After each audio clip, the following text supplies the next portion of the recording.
Money is very hard to come by these days. So when you get it, please make sure you hold on tight to it. Protect it. Don't let someone just come for it. Or just let someone just attack you and take it away from you. If you can do anything about it, you just let it be. But if you can protect yourself from that, why not? This is the reason why I'm sewing or I'm teaching you how to make an apron with a zipper pocket.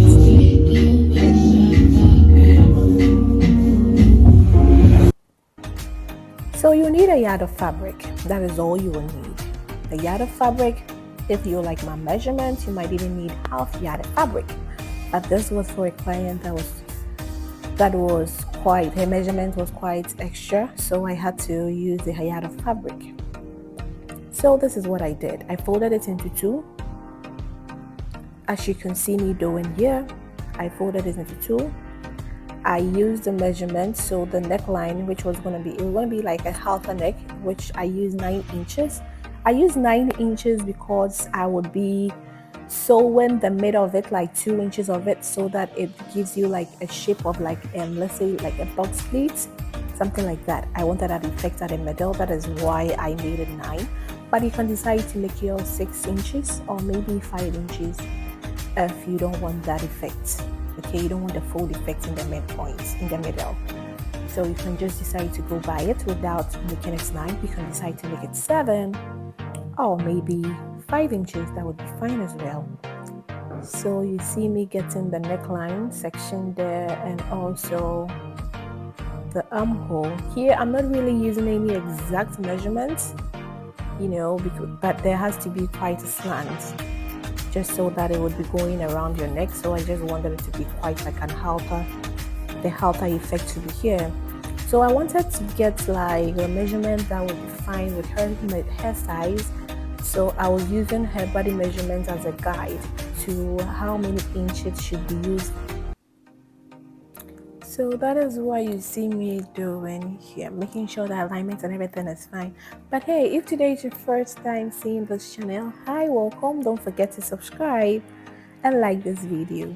But if you're an old subscriber, I just want to say thank you. Thank you for being on this journey with me, and don't forget to like and share as well.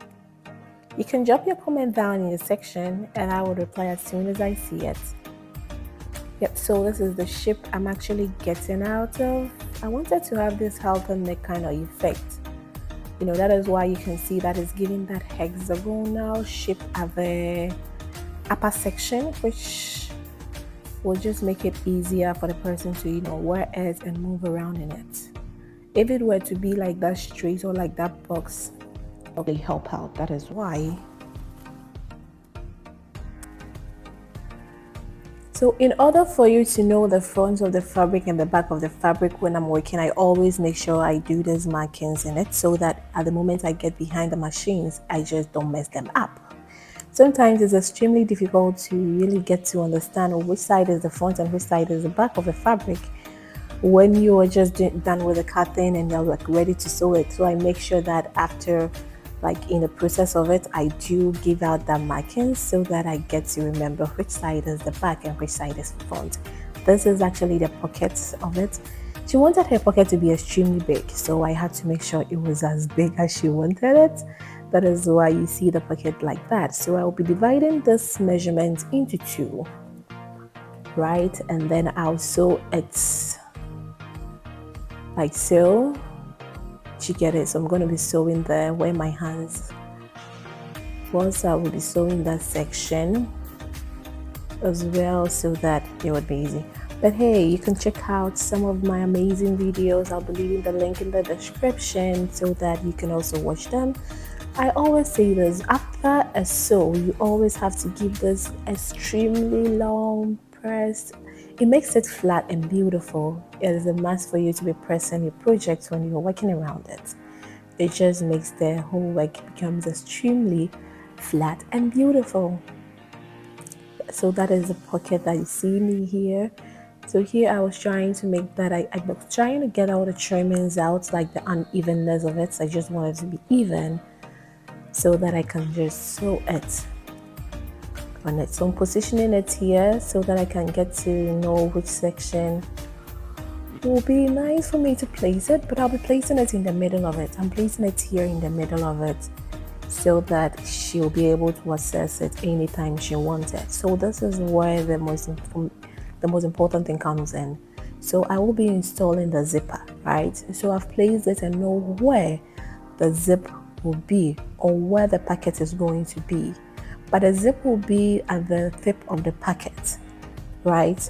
So after I was done aligning it to get to where it had to be, I actually went to do all the necessary knitting that had to be done. So here it is also known as overlock. Overlock has been done, the zipper has been installed, as you can see on the packet. So I'm yet to place the zipper that has to be installed in the apron. So here in this section, you can see me actually getting to the midpoint of it so that I can just install the zipper. So I'm really lying it flat and beautiful so that I can just get the exact place where the zip has to be. So that is why you see me doing here. I know this is the place where it would be the best. So that is it. And yes, that is what you see me doing here. It is always cool to have, money is extremely hard to come by these days. So when you get the chance to protect your income or your money, please do. These robbers are not giving us chance to breathe. So the shortest or the smallest way you can protect yourself from being, robbed or anything, you just try to do that so you don't find yourself in an uncomfortable situation. Trust me. So here in this section, I was also going to be hemming the tips of where the knittings were. Where the overlocks were. Yeah, so there will be hemmed at all the sides that has the knitting. Sorry. So here the knitting, the sewing has actually been done and it is lying flat and beautiful as always. So here the packet has also been installed, as you can see here. And yes, this is how it is looking like, right? I hope you get it.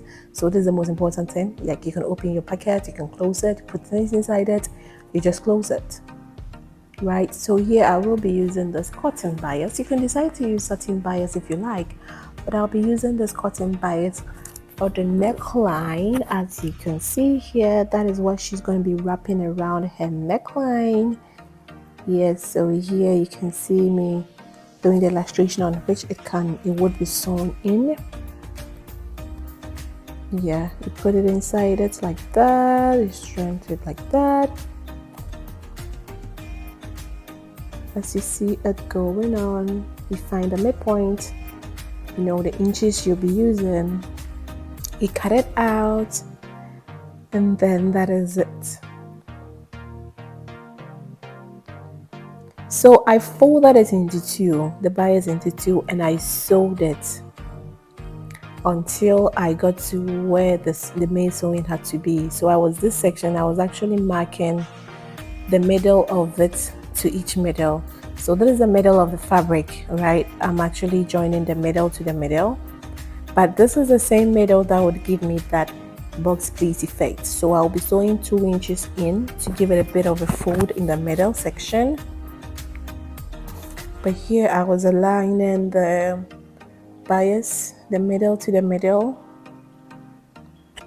So this is how it's going to be looking like at the end of the day, right? I place it on it, I just fold it back on it, and then I'll sew it like that, right? I hope you get what I'm doing here. Yes, and then I'll sew it. So after the sewing and everything, this is how it looked. But I folded the bias into two as well, and I sewed on it just so that it would not be coming out anytime it wanted. So this is how secured your money can be in your apron, or your phone can be in your apron. You just gotta protect yourself when the need arises. Just protect yourself. Thank you so very much for staying till the end. XOXO. Don't forget to like and subscribe. Kisses.